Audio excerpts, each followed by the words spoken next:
Halo semuanya, perkenalkan nama saya Gesang Diwanggoro. Saya salah satu mahasiswa dari Binus Online Learning kelas TCEA. Kali ini saya akan membawakan sebuah materi presentasi mengenai mengapa unit saya dalam organisasi ini penting dan harus dibebaskan dari perampingan di kala pandemi ini. Ya, langsung saja kita mulai.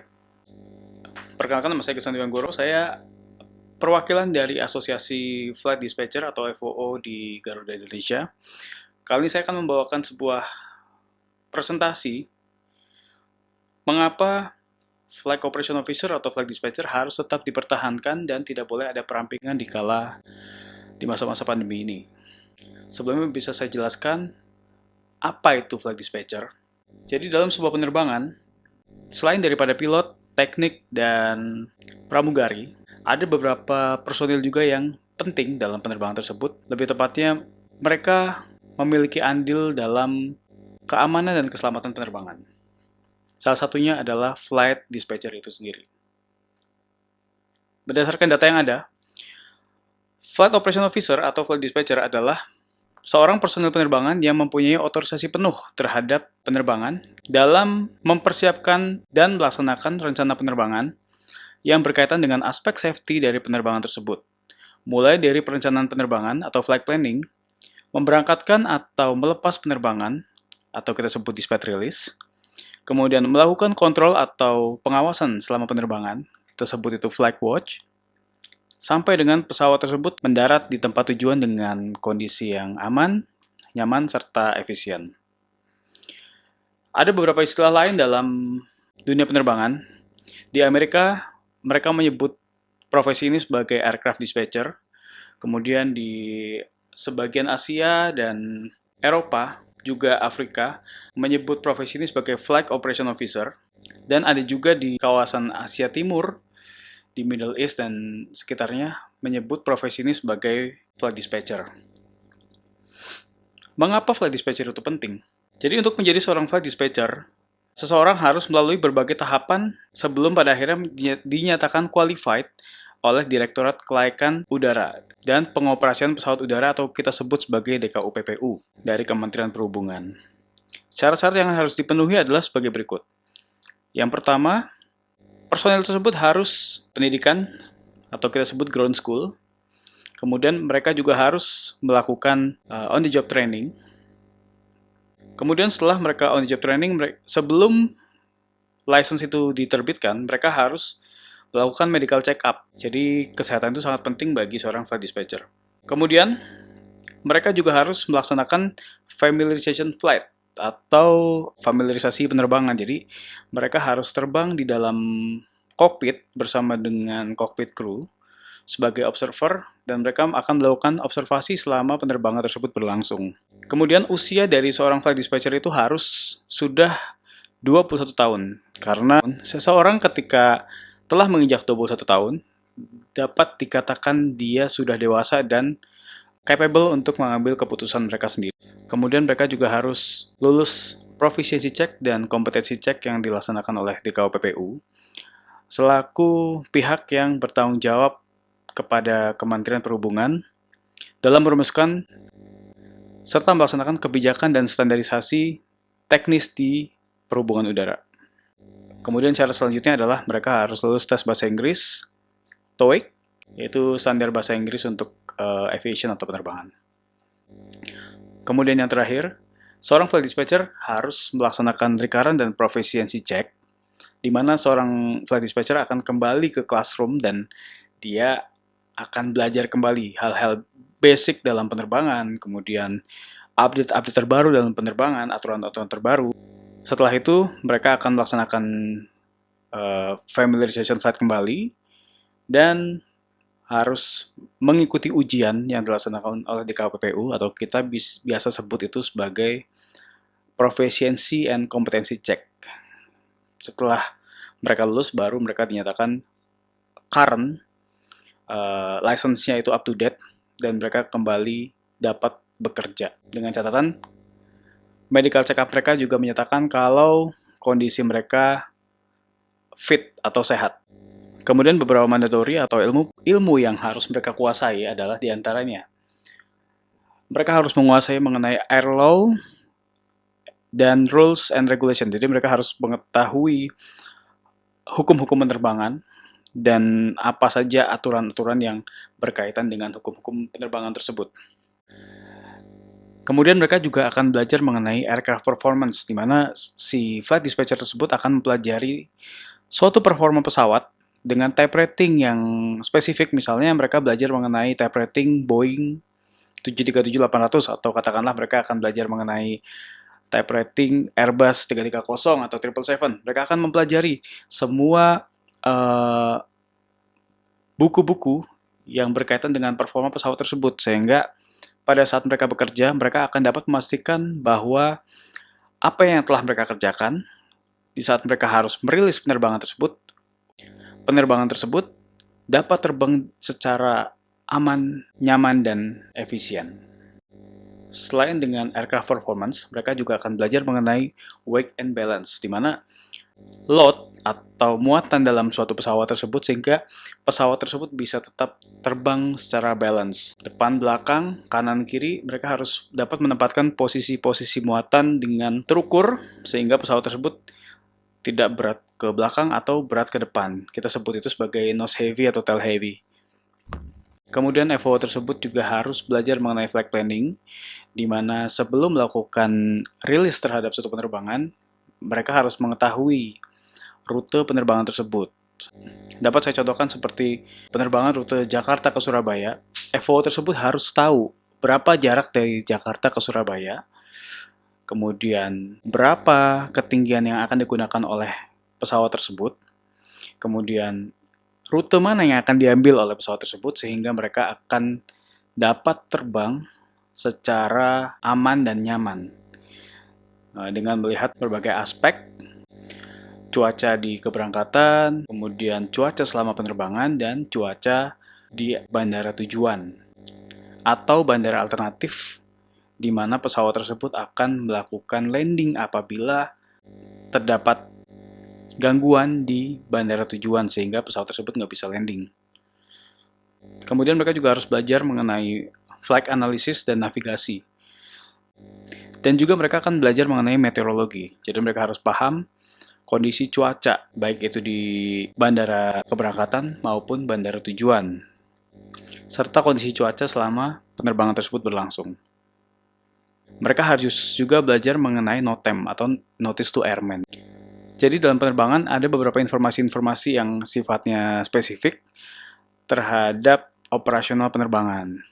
Dan itu akan kita briefingkan kepada kru atau pilot sebelum penerbangan tersebut berlangsung. Jadi informasi-informasi selama perjalanan mereka akan disampaikan sebelum mereka berangkat dari bandara keberangkatan. Kemudian mereka juga harus belajar mengenai aviation security atau keamanan penerbangan dan dangerous goods. Jadi barang-barang apa saja yang boleh atau tidak boleh dimasukkan ke dalam pesawat. Dan ada beberapa hal lainnya yang mereka harus pelajari sebelum menjadi FOO yang qualified. Kemudian selanjutnya, yang menjadi tugas dan tanggung jawab FOO adalah bersama pilot, seorang FOO harus bertanggung jawab atas keamanan dan persiapan operasional dan pengendalian penerbangan. Kemudian, mereka juga harus mengumpulkan dan menganalisis informasi yang relevan dan mempersiapkan rencana penerbangan, laporan, serta dokumentasi termasuk informasi mengenai rute yang akan diambil, ketinggian, tempat pendaratan alternatif, laporan cuaca, perkiraan cuaca selama penerbangan, kondisi bandara, fasilitas navigasi, dan hal-hal lain yang relevan terhadap operasional. Mereka juga harus menyediakan laporan bagi kru kokpit, dalam hal ini pilot, sebagai dokumentasi pengarahan dan informasi sebelum dan selama penerbangan. Mereka akan menginformasikan kepada kru setiap perubahan atau kondisi meteorologi dan hal-hal lain yang mempengaruhi keselamatan dari penerbangan tersebut. Kemudian mereka akan memberikan informasi terbaru terhadap perubahan cuaca dan merekomendasikan rencana penerbangan alternatif, lengkap dengan ketinggian, ketersediaan bahan bakar, dan tempat pendaratan alternatif. Seorang FOO juga harus menandatangani dokumen penerbangan, dan mereka berhak untuk membatalkan penerbangan jika kondisi dirasa tidak aman dan mengancam keselamatan penumpang. Kemudian mereka akan melakukan monitoring terhadap kondisi cuaca, laporan posisi pesawat, dan grafik navigasi aeronautika sebagai bahan evaluasi. Mereka akan menyimpan catatan dan dokumen perjalanan termasuk berat kargo, estimasi waktu penerbangan, kru kabin, kondisi pesawat, dan lain-lain. Kemudian mereka akan berkomunikasi dan berkoordinasi dengan departemen lain seperti Departemen Pemeliharaan Utilisasi Pesawat dan Jadwal Penerbangan. Juga beberapa pihak terkait di bandara.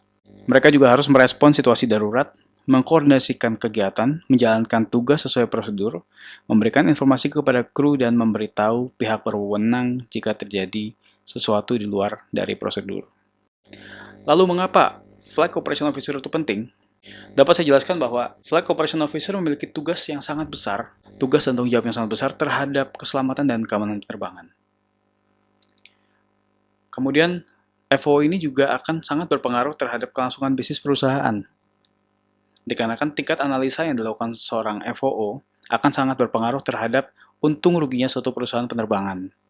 Dapat saya contohkan seperti pada saat mereka melakukan analisa terhadap suatu rute penerbangan, mereka akan mencari rute mana yang paling cepat, rute mana yang paling aman, dan rute mana yang paling efisien terhadap penerbangan tersebut. Dan hal itu akan sangat berpengaruh terhadap beberapa hal. Di antaranya, seperti tingkat keamanan penerbangan, safety and security, kemudian jumlah bahan bakar yang akan digunakan oleh pesawat tersebut, waktu tempuh dari penerbangan, kemudian tingkat on-time performance dari pesawat tersebut, lalu efektivitas dari muatan pesawat tersebut, dan banyak hal lainnya. Seorang Flight Operation Officer juga harus menandatangani dokumen penerbangan seperti flight plan dan load sheet. Jadi dalam dokumen penerbangan tersebut ada 2 personil yang wajib untuk tanda tangan dalam dokumen tersebut, yaitu Pilot in Command atau Captain dan Flight Operation Officer. Jika salah satu dari mereka tidak menandatangani dokumen tersebut, maka dokumen tersebut tidak boleh diberangkatkan atau tidak legal untuk melakukan penerbangan. Kemudian seorang FOO juga bertanggung jawab untuk menjembatani aircrew dengan ground staff lainnya dan beberapa unit atau beberapa departemen di dalam bandara udara tersebut. Kemudian aturan mengenai FOO sendiri diatur dalam peraturan dunia seperti yang sudah saya sebutkan sebelumnya, di mana orang-orang yang mempunyai lisensi dalam penerbangan jelas teratur dalam beberapa aturan penerbangan. Dapat saya contohkan seperti CASR atau Civil Aviation Safety Regulation. Kemudian diatur juga dalam FAA atau Federal Aviation Administration, Annex, DSKU atau Direktorat Sertifikasi Kelayakan Udara, Undang-Undang Penerbangan, Peraturan Presiden, dan Peraturan Menteri. Dalam hal ini Menteri Perhubungan. Saya akan berikan contoh beberapa kasus dalam penerbangan di mana seorang FOO atau Flight Dispatcher ikut andil dalam suatu insiden atau eksiden di dalam suatu penerbangan. Yang pertama adalah kasus AirAsia QZ8501 yang terjadi pada bulan Desember 2014 lalu. Berbagai sumber mengatakan bahwa penerbangan tersebut mengalami kecelakaan dikarenakan kondisi cuaca, yang mana kondisi cuaca tersebut seharusnya masih bisa dihindari dengan melakukan analisa terhadap cuaca selama penerbangan. Beberapa info mengatakan bahwa kru penerbangan tidak melaksanakan briefing dengan FOO sebelum penerbangan tersebut berlangsung. Dari kasus yang terjadi ini, 162 orang dinyatakan hilang. Kemudian pada bulan Juli 2015, Aer Lingus 72-212 Alpha, sebuah pesawat ATR seri 72200 yang mengalami serius insiden.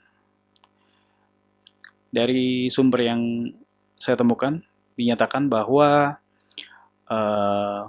FOO atau loadmasternya tidak melakukan penempatan muatan secara efektif dalam pesawat tersebut, sehingga pesawat tersebut berat ke belakang atau kita sebut tail heavy. Tidak ada korban jiwa dalam kejadian ini, namun pesawat tersebut harus dilakukan perbaikan dikarenakan serius insiden tersebut.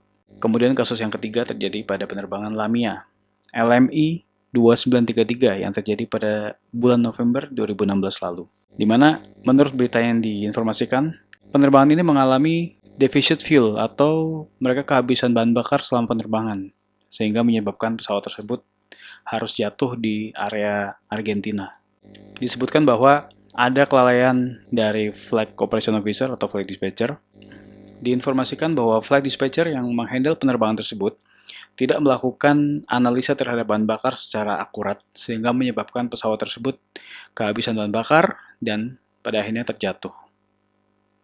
Kejadian ini menewaskan 71 orang dalam pesawat tersebut.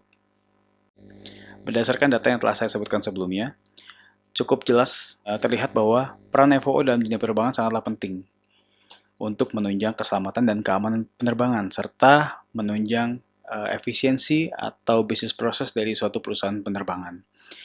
Jadi, kami berharap unit kami tidak mengalami perampingan di saat pandemi ini, dikarenakan keselamatan penerbangan dan keamanan penerbangan merupakan suatu hal yang wajib dan harus dipenuhi dalam suatu penyelenggaraan penerbangan. Dapat saya sampaikan sebuah quotes dalam penerbangan. Sky's fast, but there's no room for error. Jadi tidak ada sedikit pun kesalahan yang bisa ditolerir dalam dunia penerbangan, karena akan menyangkut keselamatan dari banyak orang dan juga aset. Sekian penjelasan dari kami. Kami berharap unit kami tidak mengalami perampingan dalam kondisi pandemi ini, dikarenakan unit ini merupakan unit yang vital dalam melaksanakan kegiatan yang berlangsung dengan aspek keselamatan dan keamanan penerbangan, serta efisiensi dari suatu penyelenggaraan penerbangan. Demikian kami sampaikan, terima kasih.